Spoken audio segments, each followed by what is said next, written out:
particular argument. Can I ask about your general view of what's happened? Do you think the disability cuts, in the context of the tax cuts as well, are simply immoral? I think actually what we have here is a proposal which we put out as a consultation last year to look at a problem that had come about through, without getting too complicated, court cases and other judgments that had made some changes to this. That consultation was, I always felt, to be part of a much wider programme that we look at and consult further on bigger changes that bring into line the present disability benefit, PIP, and other things like social care and healthcare, which are all fractured. I wanted to look at it as a wider change that got the money that was necessary and the support, practical support, to those most in need. And that was the key. Out being talked about, being consulted on, and what happened next? Well, my concern was that what happened directly after the Christmas period was that pressure began to grow because this pressure was about the budget and that the problem over the revised figures for the budget. And what worried and concerned me was we then came under pressure to put the consultation and respond to it before the budget. And I'd always hoped we would do this after the budget so as not to get caught up with the budget, but be able to make the point this should be part of a process of looking at how better we can aid those most in need.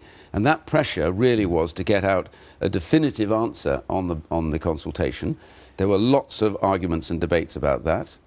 Downing Street and the Treasury wanted the full extensive set of changes. We argued, first of all, for no change at this point, and then to ensure that if we did, we wanted a smaller level of change, but most importantly to continue the dialogue and not to have this as a fixed point and a thing that we were going to do absolutely. And the difference between pre-budget and after budget was you knew perfectly well there would be a figure attached to it. So you'd be stung for 1.4, in this case 1.4 billion pounds of savings, and you didn't want to be in that position, is that right? Yeah, again, as you said, not to get too detailed about this, but I simply say that the problem was the institution of the welfare cap, which was lowered directly after the last election, pretty arbitrarily, and that meant that everything we were doing put us above the line, essentially. As you saw, tax credit changes put us above the line in costs, and this was meant to go above the line because of the changes. Now, my point really was we shouldn't be debating that in the context of just being above a welfare cap, which is an arbitrary position. We should be discussing it in terms of how could we get the best aid to those who most need it, and then work from there as to how those changes came. And rushing that before the budget, which is genuinely what I felt we were under massive pressure to do, I felt only risked linking this to the budget, which it was not part of, and it should not have been part of.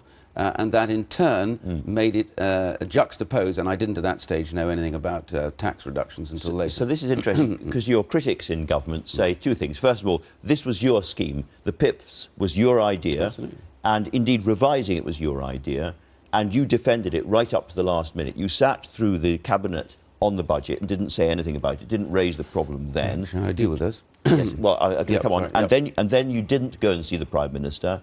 And then, as late as Friday morning, your department were briefing, as it were, in favour of the change that you have resigned over. Okay, let me just deal with all of that first of all. You are, let me go right back to the time of the election. After the election last year, I took a decision. And these are decisions you take if you're going to join government.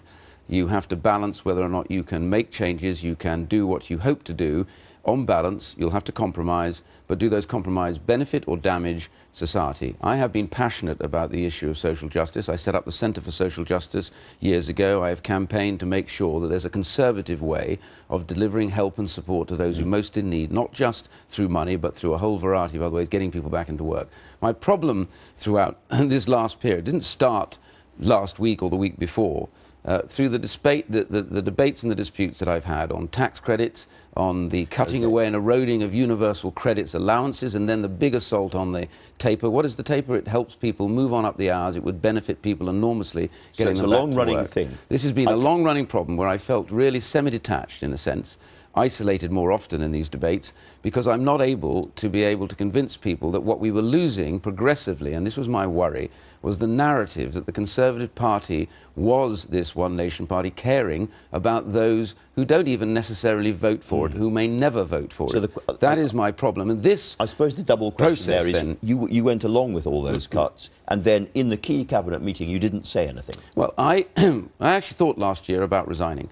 I think that actually got into the papers as well, over this attack on universal credit. And again, I balanced this and said, I will continue because we can continue to make these arguments. What happened in the run-up to this was I progressively got more and more depressed about the idea that we were running to an arbitrary budget agenda which had a welfare cap in it. And although when people, and I've heard one or two people try and allege certain things about me, let me just say something about this. It's quite important. I sat silently at 8 o'clock in the morning at the budget presentation because I then realised the full state of what was actually happening with regards to both the tax cuts and this juxtaposing in the budget. It's putting the two together. It was the juxtaposing at that point that made me really go away. I didn't actually, by the way, come in for the budget. So those pictures are an old budget. I didn't come in for the budget. I had to attend a funeral. But it gave me time to think about this. And I thought long and hard. And I then tried to agree with Downing Street that what we would put out is a wider statement that stopped meaning it was a set in concrete proposal, that we would consult more and continue to consult. But even with that, which is the point of the statement that I put out, dear colleague, was to say, no, don't worry, we're going to continue consulting. And this was the letter you wrote after the budget? Well, this is the dear colleague letter. I tried to get the colleague saying, no, it's not what it sounds like in the budget. It's not to do with the budget. It's different. I put this dear colleague out saying it's a wider consultation. There are facts and issues here, but there are wider consequences. What I realised as I ran through Thursday and Friday was that it was no way that what I'd hoped for was I'd be able to stop this process and get this wide debate. And I felt that I was losing that. And by Friday, this is really important for me, by Friday, I really decided that it was just impossible. And this idea somehow, by the way, that's put about, that why do that when government policy is changing? I was just about to ask you that very thing. Well, can I just say, in answer to that, first of all, it is a very peculiar way to try and set policy against a media agenda where you start Friday morning absolutely apparently saying to everybody you must go out and defend it, and then by Friday evening you're drifting away from it, and then later on Friday evening somehow you say we've kicked it into the long grass. The money required from the Department for Work and Pension still sits in the Red Book. It will be a requirement that will bear down on working age benefits, and that is the problem that I have. And in my letter I was clear about this, and which is the reason why I resigned. Collectively, over that period, I had come to believe that we had begun to lose our sense that if we really want to do this so that all people bear this and those who can't bear the least of the burden, then we are beginning to lose that message. And that was my concern. It wasn't about Friday night or Wednesday. It was a collective sense that from the last election, we had begun to abandon that position, and I felt that would narrow us, and the party that I love dearly and serve, and the country that I love, would not benefit from that. I want us to be in government, but to govern for all the people, all of the time. Now, in very, very sort of clear, simple terms, that's why I asked you at the beginning, do you think this is an unfair or immoral situation? Because you're cutting taxes for the better off at the same time as you're cutting benefits for disabled people. Do you think that's unfair? Juxtapose as it is, as it came through in the budget, that is deeply unfair and was perceived to be unfair. And that unfairness is damaging to the government, it's damaging to the party, and it's actually damaging to the public. You know, I am in politics, genuinely. I am passionate, and, you know, whatever people can disagree with me about issues, about my own policies and things, but as just been said earlier on, I am passionate about trying to improve the quality of life for those in difficult circumstances. Now, I want to do that, and I want my party to do that, but I felt that I am losing my ability to influence that, and that was where the culmination of all of this came to by Friday. And I had consulted with everybody and I had talked to them all, and I felt that I was not getting that message across. Iain Duncan Smith, do you understand that among a lot of disabled campaigners and so forth, there will be a certain amount of hollow laughter because they still see you as the man that supported things like the benefits cap, that supported the bedroom tax, that supported lots of things which have caused real hardship to people at the bottom of the heap?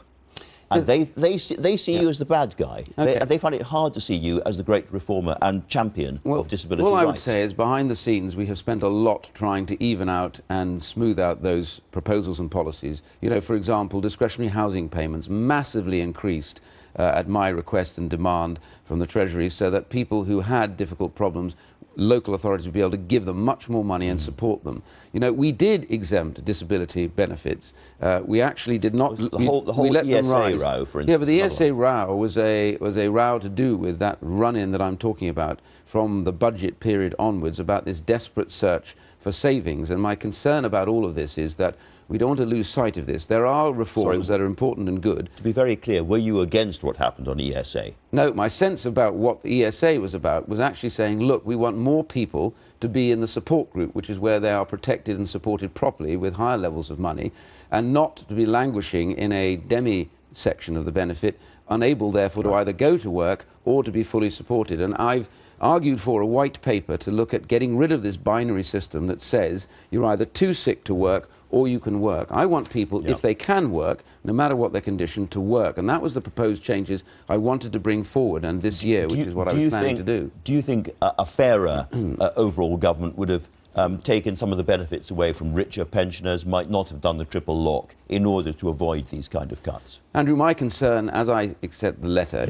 as I said, absolutely, it's all about how we are perceived and how that balance is right. It's not just perceived. No, I say it's important how people perceive that balance to be, and then in application, how that balance of change is made. And my deep concern has been that this very limited, narrow attack on what is working age benefits means that we simply don't get that balance. We lose the balance of the generations. You know, we have a triple lock on pensions, which I was proud to do, 6 years ago. Right. But, with inflation running at zero, we really need to look at things like this and ask, do we just keep saying it's working age that bear the brunt? And the one point I want to say is, will have taken by 1920, against the 2010 estimates, £33 billion a year out of working age benefits. My argument now is we can't go on doing this. It's too far now. I think it's going too far. It's the straw that broke your back.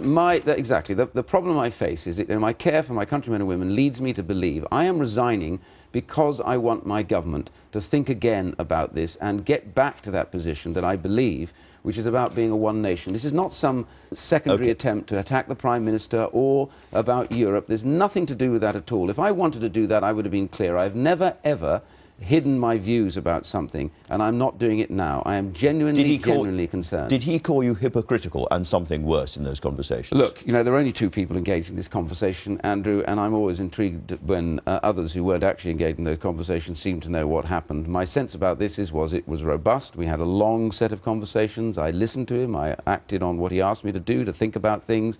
And I reached finally the conclusion that I just simply couldn't stay. But as I've made clear in the letter, I am proud to have served with the Prime Minister. I'm proud of what we've achieved in the last 5 to 6 years. But my sense is now that I believe I'm losing that ability to influence events from inside, to change the direction again, so that we become, as we should be, a one-nation party that cares about even those who don't vote for us. Let me pick you up directly on that. In your letter, you say, I'm unable to watch passively whilst certain policies are enacted in order to meet the fiscal self-imposed restraints that you think are more distinctly political than good for the country. Those fiscal restraints, what are they? Are you saying there that you are against the benefit, the welfare cap? Yes. In short, my concern has grown, partly because when the welfare cap was brought in, it had larger margins and it allowed much more flexibility. After the last election, what really troubled me was arbitrarily that welfare cap was lowered, which put us under enormous pressure just to meet the cap, let alone the changes and the cuts that were expected from the 12 billion. What about the general policy of ending this Parliament with a surplus, which is the overarching thing behind all of this, I suppose? Look, the Chancellor has to make his position clear about what he thinks the economy should be doing.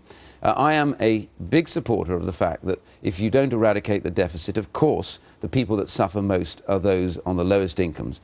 And the things we're doing to raise taxation, thresholds for those lowest incomes, I'm very supportive of.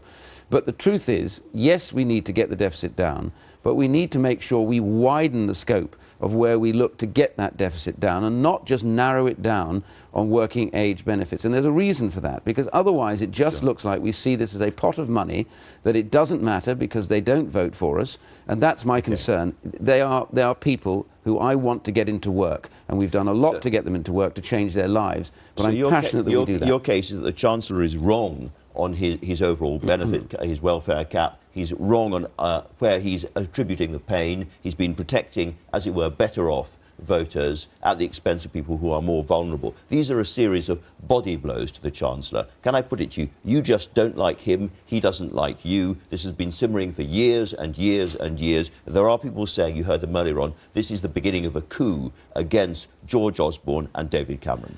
First of all, this is not personal. I know people may think it's personal because when you resign, it's personal. It's not personal. I am genuinely frustrated. I have no personal ambitions, Andrew. I have absolutely no personal ambitions. If I never go back into government again, then I will not cry about that. That is not my ambition. I only came into this government, and let me be clear about this. I came into this government because I cared about welfare reform. I'd spent 8 years with the Centre for Social Justice, which I set up, talking to charities and small community groups, trying to figure out why certain communities were so badly off and how could we get them back to work and how could we solve their problems. So everything that I've done has been driven by my desire to improve the quality of life for the worst off. We can debate my policies, we can argue about them, but my motivation has always been about that. And my motive now, without any question in my mind, is that I am concerned that this government that I want to succeed is actually not able to do the kind of things that it should because it has become too focused on narrowly getting the deficit down without being able to say where that should fall other than simply on those who I think progressively can less afford to have that fall on them. And in the context of this failed conversation, as it were, inside government, the impression is given that things are run entirely by the Treasury and by Number 10. Jacob Rees-Mogg has effectively said that cabinet government needs to be re-established. Do you think there is a functional problem? I think someone has called them Ant and Dec running the country and the rest of you, as it were, squeezed out. Well, I do think genuinely that there needs to be a greater kind of collegiate sense to the way decisions are made. I mean, we just come back to what we were talking about with this benefit changing literally by hour. You know, I wasn't consulted on the Friday about those changes. I didn't know anything about them until media started ringing me up and telling me. This is not the way to do government. All I'm simply saying is, look, I want the Chancellor and the Prime Minister to succeed. I want them to succeed because Britain needs them to succeed. We need to get that deficit down, but we need to get welfare reform going. I simply say But you're saying also they need to change direction and change the way they run government in order to succeed. Look, I think that what is in my letter and what I'm trying to say today is, and to colleagues, don't doubt my motive on this. You know, I am not about seeing the Prime Minister depart. I genuinely am not, because if there was a vote on it tomorrow, I would vote for him. And I want the team to succeed as a one-nation team, as a team that I came to join believing that social justice was right at the heart of what they did. We can debate how that's delivered, but we shouldn't debate the fact that what we should be trying to do is not keep bearing down on the same group of people, widen that and talk about sharing that burden a bit more and making sure, therefore, that the reform process can take place without being hamstrung through demands for short-term savings all the time when things don't go right according to the forecast. Do you think George Osborne would make a good Prime Minister? Sorry, I missed that question. Do you think George Osborne would make a good Prime Minister? I think certainly that if he was to stand and he was selected by the electorate, which is not just me, it is everybody else, that I would hope that he would. But I think the same for almost anybody else. I have no view about anybody to be Prime Minister because the Prime Minister is there at the moment and I have a high regard for him. I understand people may not think that, but my view is the present Prime Minister has done a very good job, but I believe they're losing sight of the direction of travel that they should be in. To be absolutely clear, all those people who say, you know, in the end, there is a move against Cameron and Osborne by Eurosceptic ministers who are using this opportunity when the party seems a bit fragmented and in trouble to mount a thing against him, and that, you know, Boris Johnson is there in the background. You're saying all of that is piffle. It's all nonsense, and it's nonsense in what I am about. Let me just say one very brief thing to you. I served in the army because I care about my country and I care about the people who live here. And I came into politics because I care about my country and I care about the people who live here. I do not have political ambition. I would not stand for leader. I would not support somebody who stands for leader at the moment. I am supportive of the Prime Minister. I care for one thing and one thing only. It is that the people that don't get the choices that my children get are left behind. I do not want them left behind. I want them given that opportunity, and everything I've tried to do has been about that. Yes, we can debate some of those things that people didn't like because they're more about the deficit than about welfare reform, but overarchingly, what I am passionate about is getting that reform done so society is reformed, so that we have more of those people who've been left behind, brought back into the sphere and the arena where we play daily, but they do not. That is what I'm about. And what I have been concerned about and raised this time and again is that we are beginning to lose that focus. And I cannot do this from inside. That is my frustration. I believe I have to step out. It's not easy. It's painful to resign. I don't want to resign, but I'm resigning because I think it's the only way I can do this. And I come right back to the beginning of our conversation, because what is happening at the moment is immoral. I think it is in danger of drifting in a direction that divides society rather than unites it. And that, I think, is unfair. I'm not in the business of morality and everything else, because I leave that to churchmen. I simply say that as far as I'm concerned, the risk is there. We're not there yet, but I want to change that. I resigned. I've cleared away my career, whatever it was. I never thought much about a career. And I've said I would rather campaign to change that. I want the Prime Minister and I want the Chancellor to continue to do that, but to do it for the right reasons. Those are my passionate cares. Iain Duncan Smith, thank you very much indeed for joining us today. Nothing quiet about that. Over to